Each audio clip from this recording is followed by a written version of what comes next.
الاحتفال بذكرى الثورة الجزائرية ضد المستعمر الفرنسي هذا العام يختلف عن الأعوام التي سبقت من حيث بعض الأسئلة والإشارات. فالرئيس عبد العزيز بوتفليقة يظهر للعلن بتعديل دستوري مرتقب من شأنه تعزيز أسس ديمقراطية هادئة في جميع المجالات على حد وصفه، كما أن الشباب الجزائري يقف أمام استحقاقات مجتمعية حقيقية تدفع بعجلة التغيير في البلاد. الذكرى 61 للثورة الجزائرية بين الواقع والتطلعات هو موضوع نقاشنا بعد هذا التقرير. في ذكرى الثورة الجزائرية 61 يستذكر الجزائريون انتصارات ثورتهم على الاستعمار الفرنسي، والذي كان الشباب وقودها ونارها لمدة 7 سنوات مستمرة. ثورة دفعت فيها البلاد أكثر من 1.5 مليون شهيد جزائري ثمنا للحرية والاستقلال عام 1962. وبعد تقرير مصيرهم نظم الجزائريون انتخابات لتشكيل الجمعية الوطنية لتسلم السلطات وتشكيل الحكومة التي كان الرئيس عبد العزيز بوتفليقة أصغر وزرائها، وكان عمره 24 عاما.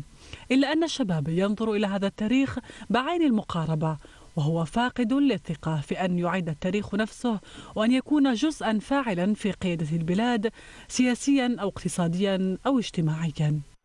الرئيس بوتفليقة خرج بظهور مفاجئ في ذكرى الثورة، حيث توجه إلى مقبرة العالية بالعاصمة الجزائرية ليترحم على أرواح شهداء الثورة. ويرى مراقبون أن هذا الظهور يحمل دلالات سياسية ورسالة مباشرة للمعارضة التي تتهمه بعدم قدرته على ممارسة صلاحيته الدستورية بسبب تدهور صحته. بوتفليقة أعلن أيضا عن مضمون تعديل دستوري مرتقب من شأنه تعزيز أسس ديمقراطية هادئة في جميع المجالات على حد وصفه. مبادرة يراها متابعون للشأن الجزائري أنها محاولة من السلطات مد جسور الثقة مع أطياف الشعب لا سيما الشباب، بعد حكم طال 15 عاما واستمر فيها اعتماد اقتصاد البلاد على النفط وابتعد عن التنوع، فيما تعاني شريحة الشباب من البطالة والهجرة والتطرف.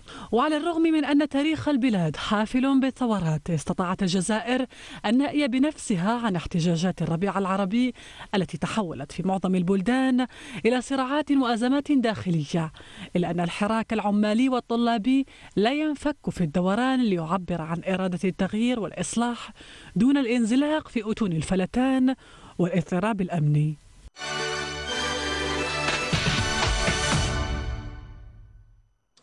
لمناقشة هذا الموضوع الجزائري إذن ينضم إلينا الدكتور زهير بوعمامة أستاذ العلاقات الدولية بجامعة الجزائر، وينضم إلينا أيضا هنا في الاستوديو السيد نصر الدين الحامدي المحلل السياسي.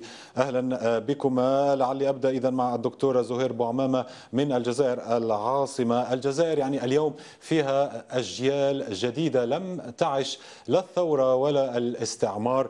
ما الذي تبقى برأيك من روح هذه الثورة لدى هذه الأجيال؟ مساء الخير. أعتقد أن حتى الأجيال الجديدة تستمر في تمسكها بثورتها. يعني علينا أن نقول بأن عملية التنشئة الاجتماعية والسياسية الجارية منذ الاستقلال حرصت على أن تجعل من الثورة الجزائرية مرجعا أساسيا للأمة الجزائرية بعد 100 وأكثر من 30 سنة من الاستعمار. أعتقد بأن إعادة بعث الدولة الجزائرية والأمة الجزائرية كانت عبر هذا الحدث التاريخي الكبير الذي لم يؤثر فقط في الجزائريين، إنما أثر في المنطقة وفي شعوب كثيرة في العالم. أعتقد بأن الجيل الحالي نعم يواجه تحديات آنية حقيقية، ولكنه يحترم إلى حد الآن على الرغم من أن كثير من الأطراف حاولت أن تشككه في تاريخ ثورته. ولكن إذا تكلمت بصراحة وبعمق مع هذا الشباب، فهذا الشباب قلت لا زال يحترم وبشكل كبير جدا هذه الثورة ويحترم ذكرى الشهداء. ولا شك هو يريد أن يؤدي ايضا او يلعب دورا كما اداه السابقون الشهداء. نعم، سناتي الى هذا الموضوع. نعم، سناتي الى هذا الموضوع. انتقل ربما للمحلل السياسي. نعم، انتقل الى السيد المحلل السياسي نصر الدين الحامدي هنا في الاستوديو. يعني كثيرا ما نسمع ونقرا يعني الشباب الجزائري اليوم يتحدث عن ان تضحيات الشهداء ذهبت سدى، هذا ما نسمع ونقرا. وكيف تنظر الى هذه التعليقات؟ اليس فيها بعض المبالغه؟ بسم الله الرحمن الرحيم. السلام عليكم مشاهدي قناة الغد العربي. تحية نوفمبرية مليئة بالنشاط والحركة والحيوية والتغيير المنشود. نعم، تفضل. الذي المفروض أن نوفمبر أو رسالة نوفمبر أو مبادئ نوفمبر قد دعت إليه، ولكن ها نحن للأسف بعد 61 سنة من الاستقلال لم نرى من الثورة قصدك؟ لا، بعد الثورة. 61 سنة بعد الثورة. بعد الثورة، نعم. ها نحن نرى الجزائر بحاجة إلى ثورة أخرى، وهذا طبعا ليس مبالغا فيه، لأنك إذا ما رأيت للتضحيات الجسام التي قام بها الشعب الجزائري، والتي كشاب أو كجزائري تمنيت أن تكون هذه التضحيات في المستوى، نرى أن الشعب الجزائري يرده تحت الفقر والظلم والاضطهاد، ونستطيع أن نقول لا يزال لم يرى الاستقلال بعد أو يشم رائحة الحرية. طيب، أعود إلى الدكتور زهير بوعمامة. يعني كنت تقول أنه لا تزال هناك روح ثورة في صدور هؤلاء الشباب الجزائريين. كيف تفسر يعني شاب الجزائري اليوم يعني يبدو بعيدا عن السياسة، نافرا من السياسيين، وكأن همه الوحيد هو الذهاب بعيدا إلى بلد آخر للهجرة وحصول على جنسية، وربما تكون الجنسية الفرنسية نفسها؟ يا أخي، يجب أن نميز بين موقف الشباب من تاريخه وموقف الشباب من السياسة. هذان موضوعان مختلفان. أعتقد احترام الشباب الجزائري لماضيه ولتضحيات أجداده وآبائه يعني شيء، وهذا الموقف الملاحظ حتى لدى شباب الأمم المتقدمة الآن. هناك ظاهرة الأبوليتيزم، الغياب والتغيب السياسي لدى الشباب، ليس فقط عندنا، ولكن أعتقد كما سبق وقلت في البداية أن هناك عوامل موضوعية. الشباب يريد أفضل، الشباب يعلم بأن هذا البلد لديه طاقات كبيرة جدا، ويفترض أن استعمالها بشكل أفضل سيؤدي به إلى ربما أن يعيش في ظروف أفضل. ولكن دعني ربما أعلق بكل ود على ما قاله ضيفكم في الاستوديو، أن يقول الجزائري بأن الجزائر وكأنها لم تستقل بعد. أعتقد بأننا نحن هنا نعيش في بلدنا أحرار، لا أحد يتحكم فينا من الآخرين. دفعنا ثمنا كبيرا جدا لكي نخرج الآخر، وأعتقد بأن وجود النقائص ولا يعني تماما يعني أن نكون جاحدين وأن ننكر ما تحقق لهذا البلد ولشعب. طيب، ما الذي تحقق لهذا البلد؟ عدا الحرية. نعم، عدا الحرية التي تتحدث عنها. سامحني أخي، أن يقول السيد بأن البلد وكأنها في حاجة إلى ثورة أخرى، هذا رأي نحترمه، ولكن أعتقد بأن الجزائريين مروا بتجارب كبيرة ومأساوية. طيب، حرصا على الوقت فقط، حرصا على الوقت، قل لي ما هي الإنجازات في الجزائر منذ 60 أو 50 عاما؟ سامحني، هناك على الرغم من وجوب الاعتراف بالنقائص وهي كبيرة جدا، هناك وعي ونضج لدى الشباب ويريدون أن يغيروا. نعم، يريدون وضعا أفضل، نعم، ولكن بطرق هادئة، بطرق لا تضيع الوطن كما أضاعه من تصور بأنه جرى وراء ثورات واهمة هنا وهناك. الآن الجزائريون يدركون أولوياتهم.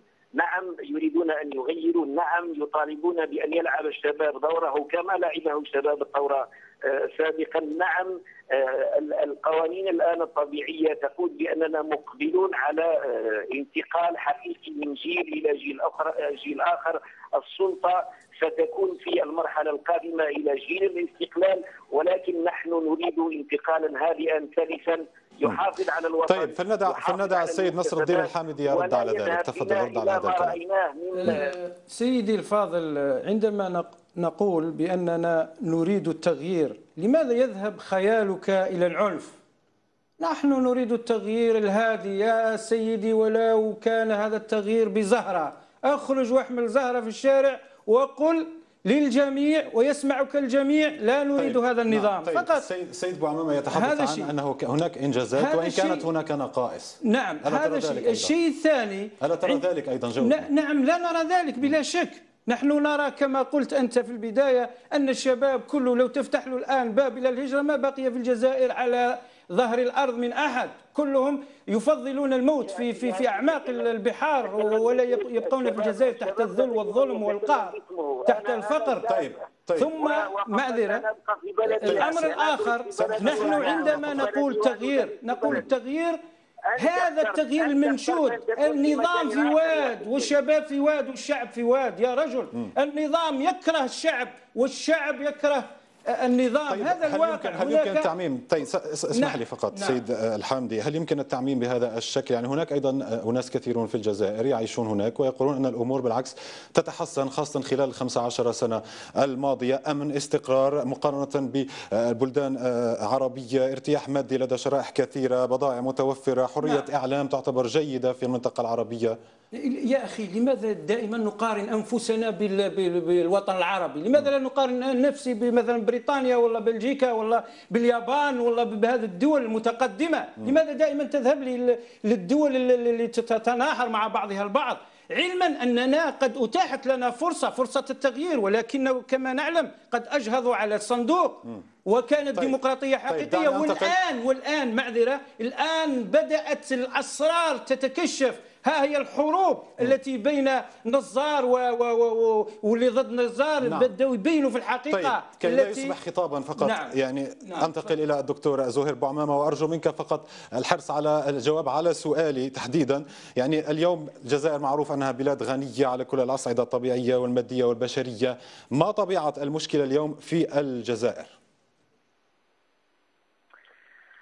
اولا علي ان اشير الى طب اجبني على هذا السؤال من فضلك فقط، حرصا على الوقت، ليس لدينا الكثير من الوقت. والله ساجيبك، والله طيب بسرعه من فضلك. نحن كجيل ساجيبك فقط هذه الملاحظه البسيطه جدا. نحن كجيل استقلال نحترم جميع مجاهدينا، خلافاتهم.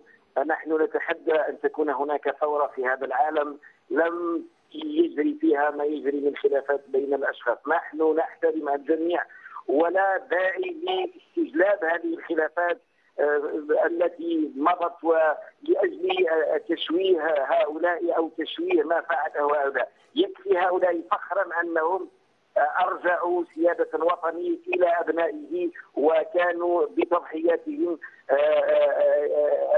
هذا الجيل الذي أعاد الاستقلال للبلد. بالنسبة لسؤالك أخي الكريم، نحن نتكلم موضوعيا.